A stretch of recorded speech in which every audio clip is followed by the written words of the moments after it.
قصه نوبتی درباره یک برادر ایقبادیان یوان پیش ورج میآید. ایقبادیان میفهمه که یوان در ورچای نرمال نه، یک برادر ایقبادیان майда سمکاد. навор сохта шудагии бо дастгирии сайти 1xbet дариҷа коэффициентҳои зиёд ва бонусҳои гуногунам меёбем ки силкаш дар комментария.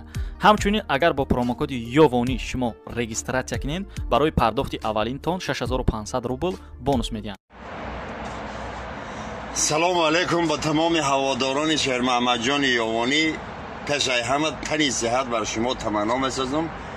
бигзор ҳамеша дил фидои ҷонона шавад. қиссаи навбатӣ درباره یک برادر ایقبادیان یوان پیش ورج میآید. ایقبادیان میفهمه که یوان در ورچای نرمال نه، یک برادر ایقبادیان майда سمکاد майда چایده میگیره، یوان پیش ورج میداره. بیچاره خشم مرده که خیلیش ایزاکش پشتی کابینت میایه میره. یکم فکر در سرش اومده، یک خط درام در کابینت خیالی کده ورچای یومانه و رنگ ورچای خونسنگی رای دران چه تاکی دکتر سلام علیکم، ما یک خدمت پیش شما اومدیم. گپ زنگ گفت برادر ای کجا میشی؟ ای خونسنگیر میشم. چه گپیت اینجا؟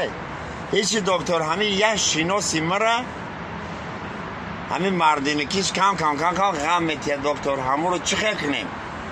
یوانی دکتر همون چه نوشته سیده کلاش میبرداره، مگه فهمیدم خط نرمال نفهمیدم برادر خونسنگیری. بروکت پایان که همون شناسی نزدیک تیه مر نشان ته.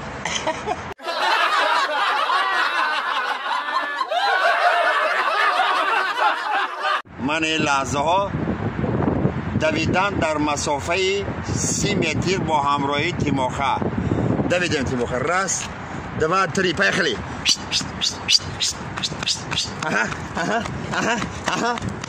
ملادیز دویدن در مسافه 30 متر. خواهش شهر جای یکم تیموخه جای دیوم سربلندی